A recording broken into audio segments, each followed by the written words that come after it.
ಧಾರವಾಡ ಮಹಾನಗರ ಪಾಲಿಕೆಯ ವಾಹನಗಳ ದುರ್ಬಳಕೆ, ಸಾರ್ವಜನಿಕರ ತೆರಿಗೆ ಹಣದಲ್ಲಿ ಕುಟುಂಬದವರ ಮೋಜು ಮಸ್ತಿ. ಹುಬ್ಬಳ್ಳಿ ಧಾರವಾಡ ಮಹಾನಗರ ಪಾಲಿಕೆಗೆ ಸೇರಿದ ಸರ್ಕಾರಿ ವಾಹನಗಳ ದುರ್ಬಳಕೆ ನಡೆಯುತ್ತಿದೆ ಎಂಬ ಆರೋಪಗಳು ಕೇಳಿಬರ್ತಾ ಇದೆ. ಸಾರ್ವಜನಿಕರ ತೆರಿಗೆ ಹಣದಿಂದ ನಿರ್ವಹಣೆಯಾಗುವ ವಾಹನಗಳನ್ನು ಸರ್ಕಾರಿ ಕೆಲಸಗಳಿಗೆ ಮಾತ್ರ ಬಳಸಬೇಕಾದ್ರೂ ಕೆಲ ಅಧಿಕಾರಿಗಳು ಅವುಗಳನ್ನು ಖಾಸಗಿ ಹಾಗೂ ಕುಟುಂಬದ ಅಗತ್ಯಗಳಿಗೆ ಬಳಸುತ್ತಿದ್ದಾರೆ ಎಂಬ ಮಾತುಗಳು ಸಾರ್ವಜನಿಕ ವಲಯದಲ್ಲಿ ಚರ್ಚೆಗೆ ಗ್ರಾಸವಾಗಿದೆ. ಹೆಂಡತಿ ಮಕ್ಕಳು ಹಾಗೂ ಕುಟುಂಬದ ಸದಸ್ಯರ ಸಂಚಾರಕ್ಕಾಗಿ ಸರ್ಕಾರಿ ವಾಹನಗಳನ್ನು ಬಳಸಲಾಗ್ತಾ ಇದೆ ಎನ್ನುವ ಆರೋಪಗಳು ಕೇಳಿಬಂದಿದ್ದು, ಇದು ಸಾರ್ವಜನಿಕರಲ್ಲಿ ಅಸಮಾಧಾನಕ್ಕೆ ಕಾರಣವಾಗಿದೆ.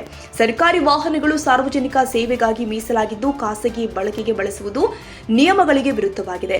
ಸರ್ಕಾರಿ ಕೆಲಸಗಳನ್ನ ಬದಿಗೊತ್ತಿ ವಾಹನಗಳನ್ನ ಕುಟುಂಬದವರ ಸೇವೆಗೆ ಮೀಸಲಿಟ್ಟಿದ್ದಾರೆಯೇ ಎಂಬ ಪ್ರಶ್ನೆ ಸಾರ್ವಜನಿಕರಲ್ಲಿ ಮೂಡಿದೆ. ಈ ಹಿನ್ನೆಲೆ ಪಾಲಿಕೆಯಲ್ಲಿ ಸರ್ಕಾರಿ ವಾಹನಗಳ ಬಳಕೆಯ ಕುರಿತ ಸಮಗ್ರ ತನಿಖೆ ಮಾಡಿ ನಿಯಮ ಉಲ್ಲಂಘಿಸಿರುವವರ ವಿರುದ್ಧ ಸೂಕ್ತ ಕ್ರಮ ಕೈಗೊಳ್ಳಬೇಕು ಅಂತ ಸಾರ್ವಜನಿಕರು ಕೂಡ ಆಗ್ರಹ ಮಾಡಿದ್ದಾರೆ. ಹುಬ್ಬಳ್ಳಿ ಧಾರವಾಡ ಮಹಾನಗರ ಪಾಲಿಕೆಯ ಆಯುಕ್ತರು ಆದ ಡಾಕ್ಟರ್ ರುದ್ರೇಶ್ ಘಾಳಿ ಅವರು ಈ ಆರೋಪಗಳ ಕುರಿತು ಗಮನ ಹರಿಸಿ ವಾಸ್ತವಾಂಶ ಪರಿಶೀಲಿಸಿ ಅಗತ್ಯ ಕ್ರಮ ಕೈಗೊಳ್ತಾರಾ ಎಂಬುದು ಈಗ ಸಾರ್ವಜನಿಕರ ಪ್ರಶ್ನೆಯಾಗಿದೆ.